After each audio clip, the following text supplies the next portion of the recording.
बार फिर से बढ़ गया है। 24 घंटे में 3,11,170 नए मामले पूरे देश से सामने आए हैं। एक दिन में 4,077 संक्रमितों की मौत भी हुई है। अब तक कुल 2,70,284 मरीजों की मौत हो चुकी है। 3,62,437 नए डिस्चार्ज के बाद कुल डिस्चार्ज की संख्या अब 2,07,95,335 हो गई है। देश में कुल पॉजिटिव मरीजों की संख्या 36 लाख के पार है। पिछले 24 घंटे में कोरोना वायरस की 17,33,232 वैक्सीन भी लगाई गई हैं, जिसके बाद कुल वैक्सीनेशन का आंकड़ा अब 18,22,20,000 के पार जा पहुंचा है। तो पूरे देश का कोरोना अपडेट अब जान लीजिए। एक बार फिर से संक्रमण केस बढ़े हैं देश में। बीते 24 घंटे में 3,11,170 नए मामले देश भर से सामने आए हैं। एक दिन में 4,077 संक्रमितों की मौत भी हुई है।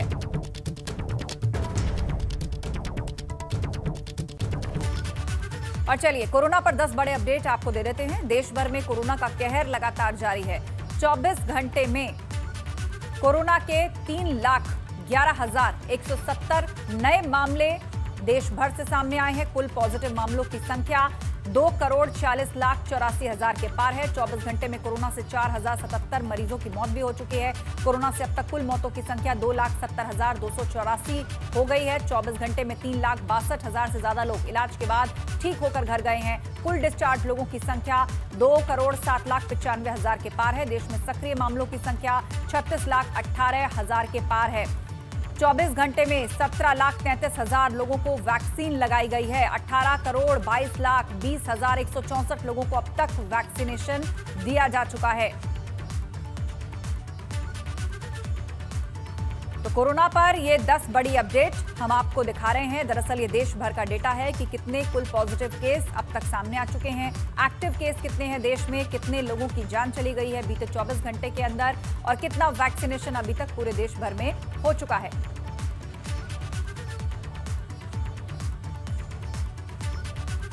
हालांकि 24 घंटे की बात की जाए तो देश भर का जो आंकड़ा है वो कुछ बढ़ा है। बीते दिनों उसमें गिरावट देखी गई थी, लेकिन आज एक बार फिर से कुछ बढ़ोतरी मामलों में दर्ज की गई है।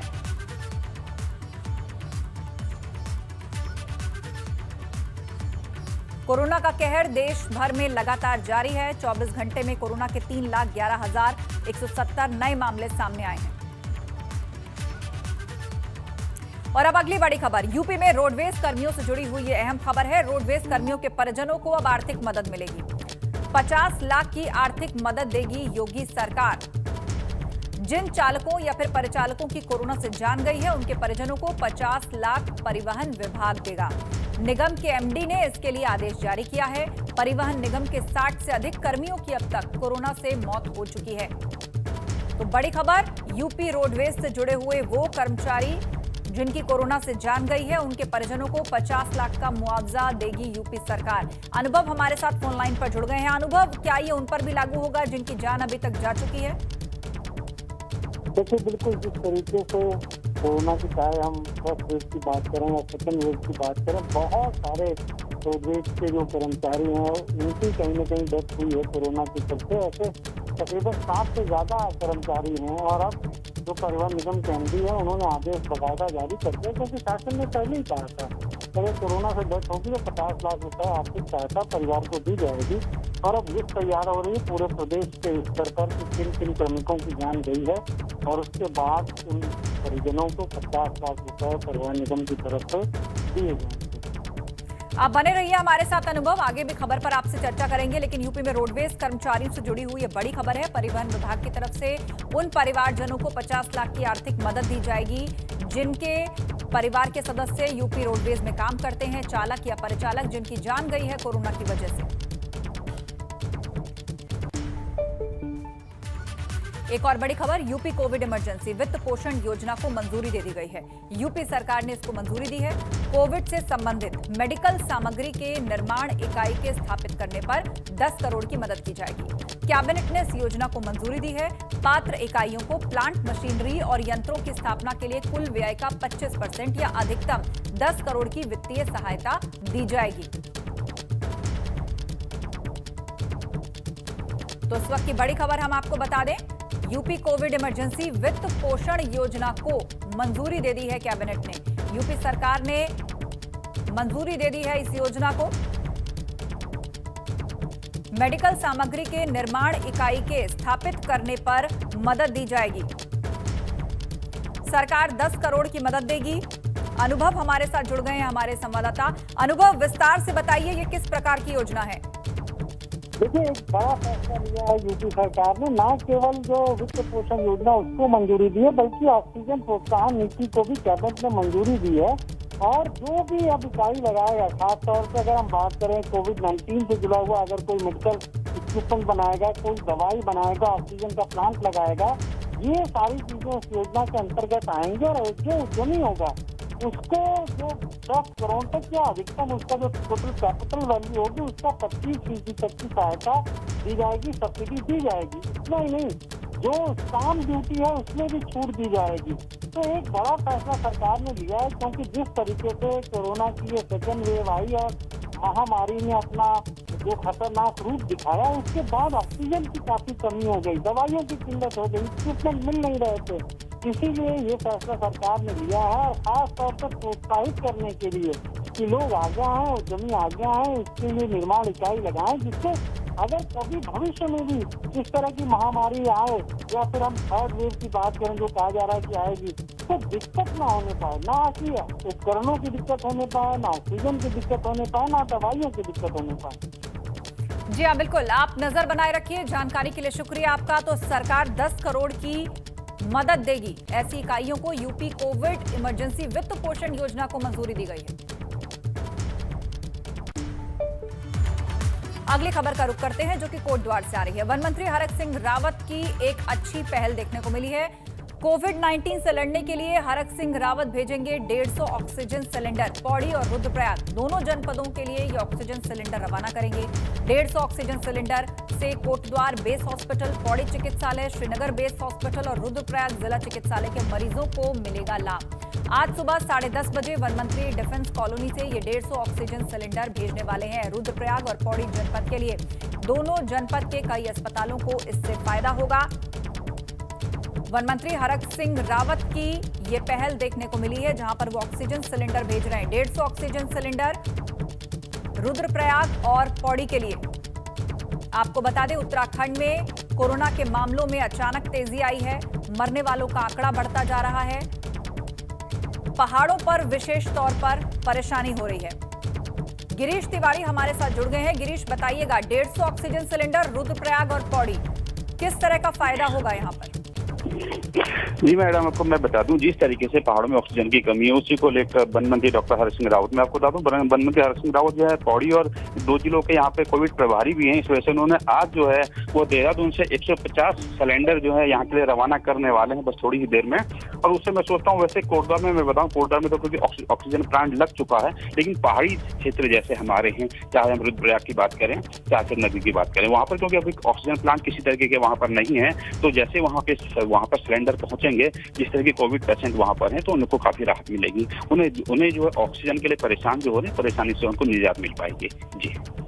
जी हाँ, बिल्कुल। तो बताया जा रहा है वहां पर कोविड पेशेंट्स को ऑक्सीजन की कमी से निजात मिलेगी। 150 सिलेंडरों की मदद भेज रहे हैं वन मंत्री हरक सिंह रावत। आज सुबह 10:30 बजे ये सिलेंडर रवाना किए जाएंगे पौड़ी और रुद्रप्रयाग के लिए। जानकारी के लिए शुक्रिया गिरीश आपका।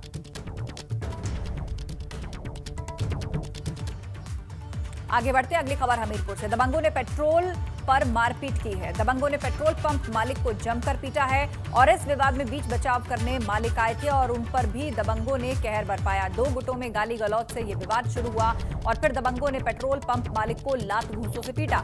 पूरी घटना पंप पर लगे सीसीटीवी में कैद हो गई है। पुलिस ने तहरीर और वीडियो के आधार पर मामला दर्ज किया है। सरीला कस्बे के ममना के पास पेट्रोल पंप का ये मामला है।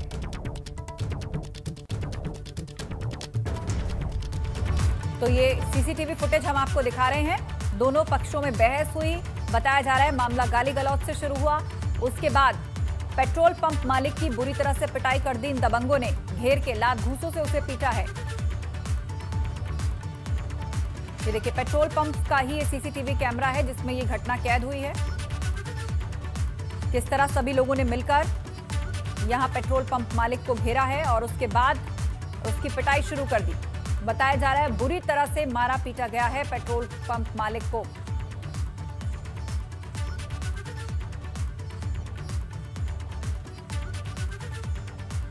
और बड़ी खबर रायबरेली से, पूर्व मंत्री शिव बालक पासी का बीमारी के बाद निधन हो गया है।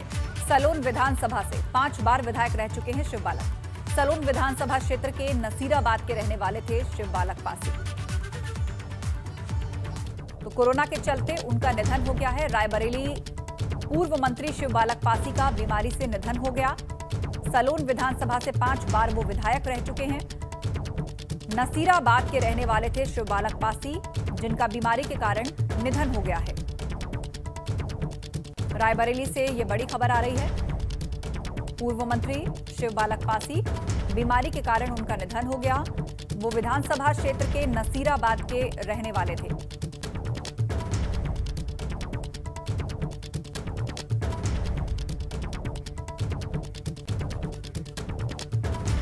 आज मुख्यमंत्री योगी पश्चिमी यूपी के ताबड़तोड़ दौरे पर रहेंगे। सीएम योगी आज नोएडा, गाजियाबाद, मेरठ के दौरे पर रहेंगे। अब से थोड़ी देर बाद सीएम लखनऊ से नोएडा के लिए रवाना होंगे। नोएडा में कोविड कमांड सेंटर का भी वो दौरा करेंगे। इसके अलावा मेरठ में सीएम ICCC का दौरा करेंगे और जनप्रतिनिधियों और अधिकारियों के साथ बैठक भी करेंगे। गाजियाबाद में सीएम कोविड कमांड सेंटर और किसी अस्पताल का निरीक्षण कर सकते हैं। सीएम योगी आज रात गाजियाबाद में ही रात्रि विश्राम करेंगे। सोमवार को सीएम योगी मुजफ्फरनगर और सहारनपुर के दौरे पर रहेंगे, जहां अधिकारियों और जनप्रतिनिधियों के साथ बैठक कर कोविड नियंत्रण पर चर्चा करेंगे। कोरोना वैश्विक महामारी का प्रकोप लखनऊ के बाद अगर सबसे ज्यादा कहीं है तो वो पश्चिमी उत्तर प्रदेश के जिलों में है। यही वजह है कि प्रदेश के मुख्यमंत्री योगी आदित्यनाथ खुद पश्चिमी उत्तर प्रदेश के जिलों का दौरा कर रहे हैं। सबसे पहले उन्होंने अलीगढ़, मथुरा और आगरा का दौरा किया और आज नोएडा, गाजियाबाद और मेरठ का दौरा कर कोविड को लेकर के जिला प्रशासन किस तरीके से कदम उठा रहा है, इसकी रोकथाम के लिए क्या कुछ कार्रवाई कर रहा है, इसी का निरीक्षण करेंगे। आपको बता दें, लगभग 10:30 बजे नोएडा के बोटेनिकल गार्डन हवाई पट्टी पर पहुंचेंगे और उसके बाद वहां से बाई रोड वो नोएडा के सेक्टर 6 इंदिरा गांधी कला केंद्र स्थित टीकाकरण बूथ का निरीक्षण करेंगे। आप देख सकते हैं, ये वही इंदिरा गांधी कला केंद्र है जहां पर मुख्यमंत्री जी लगभग 11:15 बजे पहुंचेंगे और यहां पर बूथ का निरीक्षण करेंगे। इसको लेकर के आप देख सकते हैं किस तरीके से यहां पर तैयारी की जा रही है। अगर हम बात करें, इस बूथ का निरीक्षण करने के बाद वो नोएडा के सेक्टर 16A स्थित NTPC में पहुंचेंगे और वहां पर वो जनप्रतिनिधियों से बात करेंगे और उनके इलाके में कोरोना की क्या स्थिति है इसका जायजा लेंगे और उसके बाद अधिकारियों से बात करने के लिए एक मीटिंग करेंगे और मीटिंग में ये जानेंगे कि अधिकारियों ने इस महामारी की रोकथाम के लिए क्या कदम उठाए हैं। उसके बाद लगभग 12:30 बजे मुख्यमंत्री योगी आदित्यनाथ मीडिया से रूबरू होंगे और उनके सवालों का जवाब देंगे और उसके बाद लगभग 1:25 में योगी आदित्यनाथ मेरठ के लिए रवाना होंगे और वहां पर जा करके कोविड कमांड सेंटर का निरीक्षण करेंगे, जनप्रतिनिधियों से बात करेंगे और उसके बाद वो गाजियाबाद के लिए वहां से रवाना होंगे और गाजियाबाद में कोविड कमांड सेंटर का निरीक्षण करेंगे। कई अस्पतालों का भी वो औचक निरीक्षण कर सकते हैं, ऐसा माना जा रहा है। और उसके बाद गाजियाबाद में ही रात को विश्राम करेंगे और सुबह फिर पश्चिमी उत्तर प्रदेश के 2 जिलों का दौरा करेंगे, यानी मुजफ्फरनगर और सहारनपुर कल दौरा करेंगे। उसके बाद सहारनपुर से वो लखनऊ के लिए रवाना होंगे। तो कुल मिला के ये कहा जा सकता है कि मुख्यमंत्री योगी आदित्यनाथ ताबड़तोड़ पश्चिमी उत्तर प्रदेश के जिलों का दौरा कर रहे हैं और प्रशासन द्वारा क्या कदम उठाया जा रहा है इस महामारी की रोकथाम के लिए, इसका भी जायजा ले रहे हैं। और यही वजह है कि पश्चिमी उत्तर प्रदेश के अधिकारियों में खलबली मची हुई है। नोएडा से वीडियो जर्नलिस्ट कुलवंत सिंह के साथ बलराम पांडे, ABP गंगा। बड़ी खबर प्रतापगढ़ से, जहां कोरोना का कहर जारी है। बीते 24 घंटे में 188 नए केस सामने आए हैं। अब कुल केसेस की संख्या 15,076 हो गई है। एक्टिव केसेस की संख्या 1883 है, जबकि रिकवर्ड केसेस की संख्या 13,062 है। होम आइसोलेट मरीजों की संख्या यहां 1700 है। कोविड L2 में भर्ती मरीजों की संख्या यहां पर 24 बताई जा रही है। तो प्रतापगढ़ का पूरा आंकड़ा जान लीजिए।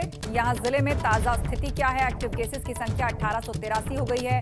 कोरोना का कहर यहां लगातार जारी है। 24 घंटे में 188 नए केसेस सामने आए हैं। कुल केसों की संख्या प्रतापगढ़ के अंदर 15,000 के पार है। अब तक टोटल संक्रमित मरीजों की संख्या 15,000 पार और एक्टिव केसेस की संख्या 1883 हो गई है। 188 नए केस बीते 24 घंटे में सामने आए।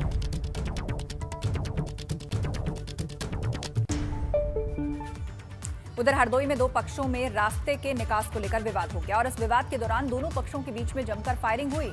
एक शख्स की गोली लगने से इस फायरिंग के दौरान मौत हो गई है। गोली लगने से 4 लोग घायल हुए हैं और घायल जिला अस्पताल रेफर किए गए हैं।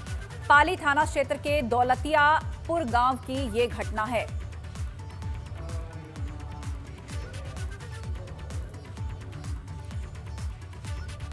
और अब बात मेरठ की, जहां के थाना देहली गेट क्षेत्र के सराय लाल दास इलाके में एक मामूली विवाद को लेकर दो गुटों में खूनी संघर्ष हो गया। इसके बाद एक पक्ष के लोगों ने दूसरे के घर पर हमला बोल दिया। इस खूनी संघर्ष के दौरान फायरिंग भी हुई, जिसमें बीच बचाव कराने आए 2 लोग गोली लगने से घायल हो गए।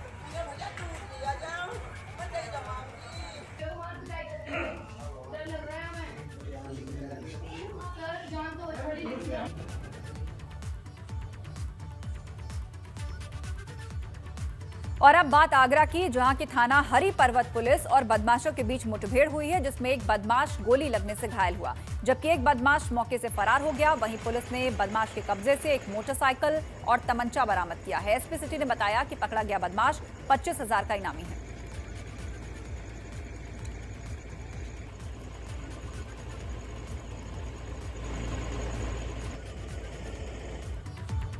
उधर सोनभद्र में कोरोना का प्रकोप लगातार जारी है। 24 घंटे में सामने आए 154 कोरोना के नए मरीज। जिले में कुल संक्रमितों की संख्या 16,095 हुई। कुल सक्रिय मरीजों की संख्या 1851 हो गई है। अब तक कोरोना के 228 लोगों की मौत हो चुकी है। 24 घंटे में 154 नए कोरोना मरीज सामने आए हैं और पूरे जिले के अंदर कुल संक्रमितों की संख्या 16,095 तक जा पहुंची है। और इस वक्त एक्टिव केसेस की बात करें तो जिले में 1851 सक्रिय मरीजों की संख्या है।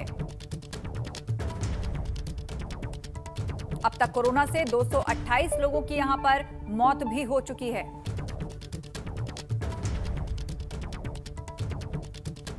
और अब बात गोंडा की कर लेते हैं, जहां कोरोना से मौत का आंकड़ा बढ़ता जा रहा है। गोंडा के 2 गांव में 15 दिनों में 20 से ऊपर मौत हो चुकी है। हम बात कर रहे हैं यहां के हलधर मऊ गांव की।